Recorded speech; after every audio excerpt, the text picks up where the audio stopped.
With the release of Star Wars Episode 9, The Rise of Skywalker, came the release of a celebration pack, and over the last 1.5 to 2 weeks I decided to dust off the old blaster and determine whether or not it was worth coming back to. What's going on, ladies and gentlemen? Noisy Boy here and welcome back to the channel. As the intro suggests, I'm going to try to convince myself and hopefully older players and maybe newer players if it's even worth buying the celebration pack or coming back to the game in general. Star Wars is a franchise near and dear to my heart, and I've watched all the movies, the TV shows, read some of the books and comics, and I've even attended the Comic Cons and the Supernovas here in Australia. As you can probably realise, yes, I am a bloody super fan. So when November 17, 2007 came around, I couldn't wait to get my hands on the newest edition, but with its very shaky start, and in which EA flexed its mighty biceps of greed, including loot box mechanics and the pay-to-win aspects that pissed the players and fans alike off, which resulted in a huge fandom backlash that could be felt through the Force itself. But for 2020, there's a beacon of hope, with a lot of the original mechanics being reworked from the ground up, and a post-launch that can make even General Grievous blush. The future for Battlefront 2 was bright indeed. I brought the pre-ordered Elite Trooper Edition. I weathered the loot box debacle and witnessed firsthand the inaccuracies in Trooper skin appearances, the hero glitches and bugs, even with its stunning visual effects, great banter and voice acting between heroes and villains, amazing audio effects, and a special place in my childhood and adulthood for that fact. The anger rose and my departure was realised in December of 2018. Skip forward to the present day with the injection of new players from the Christmas rush, the success of the Mandalorian TV Show, brilliant by the way, the new stories of Cal Kestis from the hit game Star Wars Jedi Fallen Order, another EA game I might add, and of course the highly anticipated Star Wars Episode 9, The Rise of Skywalker. There was a strong smell of Star Wars in the air, but will this injection of new players last? Is it worth buying a copy of the game? Which right now is actually $15 Australian, down from $30, and with the celebration pack at $37 Australian as well. In order to determine the answer of these questions, we need to crunch numbers and balance it out with new content and of course the fun factor. In other words, is there enough bang for your buck? They're undisciplined. Use it against them. So firstly, let's crunch numbers. Like I said previously, right now it's on sale for $15 Australian, down from $30. For a AAA game, that's, not bad. And the celebration pack costs $37 Australian, but if you have PSN right now, I think it's dropped down to $26, and I think that finishes on the 18th of January. So get there and get it if you really want to. Herein lies more questions. What comes with the celebration pack? Is it worth the price you're paying? Well, since EA has demolished the pay-to-win system, the celebration pack is all cosmetic only. The celebration pack unlocks all skins from the Assault, Heavy, Officer, and Specialist classes across all factions, and to put that into perspective, that's 125 appearances for customization alone. It also unlocks all the hero skins except for the event skins, which can be easily unlocked just by playing the game, every emote, movie line, and victory pose, just so that you can look good, play good, and sound good all at the same time. Not convinced? Is $37 worth all this customization? Here's some more numbers for you. In order to get one epic hero skin, you need 40,000 credits in-game. And just say you're willing to actually pay real money, so you'll need to actually buy 1,000 crystals. Now, in order for you to buy 1,000 crystals Australian dollars, it's $12. So in short, you need to spend $12 Australian to buy one epic rarity skin.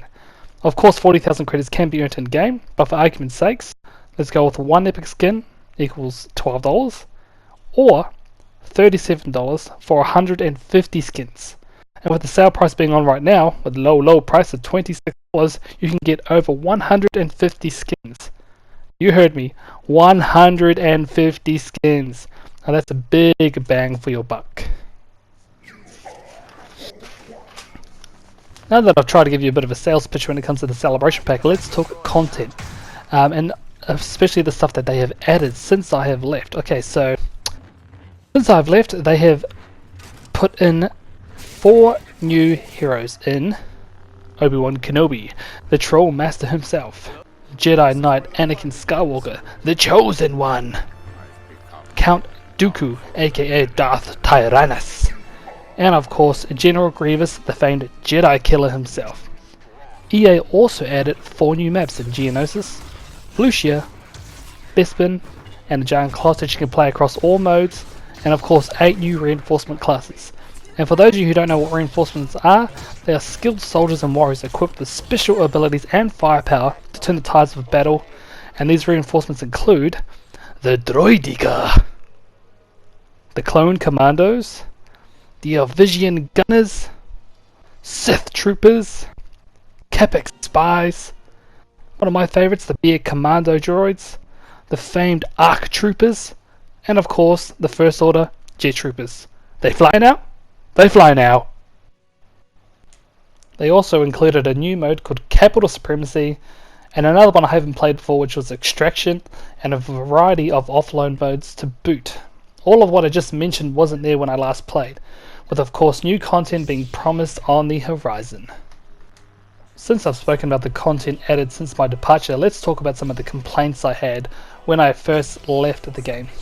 When I first departed the game, my goal in returning was to simply see if they had fixed or changed what I had the most about Battlefront 2, and this of course was that goddamn progression system. The previous system had a pay-to-win model, and of course loot boxes or surprise mechanics that used credits from your time in the Battlefront to unlock random upgrades. Simply put, a lottery of randomized bullshit where you would get constant doubles, and it made the Battlefront grind feel like a chore. Go watch Angry Joe's reaction to unlocking loot boxes. It's hilarious. I will leave a link in the description below. Now in today's model, there's a lot more linear. It's a lot more of a linear aspect, and it's a lot simpler. Crates are now all cosmetic, and in order to level up troopers, you'll need to play that particular unit and earn skill points through a combination of successful gameplay and time played.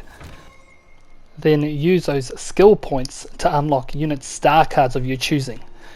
The system's not perfect, and there is definitely enough room to improve, but this change, in my opinion, has been a welcomed one.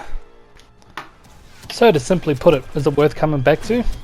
This game by far is not perfect, and there's still the odd glitch and bug from time to time, most notably Darth Vader's force choke, which sends you in different directions in the map from time to time, but the fact that everyone, including myself, left this game for dead and never expected EA or Respawn to lick their wounds, listen to the community, learn from their mistakes, and made an actual effort to set things on the right path, which has definitely earned my respect and admiration, given the state of the game that it was at launch compared to now, has definitely, without a doubt, given me the nod that it's definitely worth coming back to. Alright guys, hopefully you did enjoy this video and series, and hopefully I've convinced older players to return and newer players to grab a blaster and join me on the Battlefront. Anyway guys, I will leave it there. Like I just said before, hopefully I've convinced you that this game is actually worth coming back to, and it's actually worth buying the celebration pack just for the customization fact. And if you guys did enjoy this video, smash the like button because it really helps out the channel, and I'd really like to hear your comments on this game in the state that it is now. Everything that you liked and didn't like about it, I'll be interested to see what your comment is. Anyway guys, if you're new to the channel, remember to smash the like button and support my channel. If you're new, feel free to subscribe because I'd love to hear your feedback and your comments in the comment section below. I am your host, Noisy Boy. Thanks for coming on by, and as always guys, stay noisy.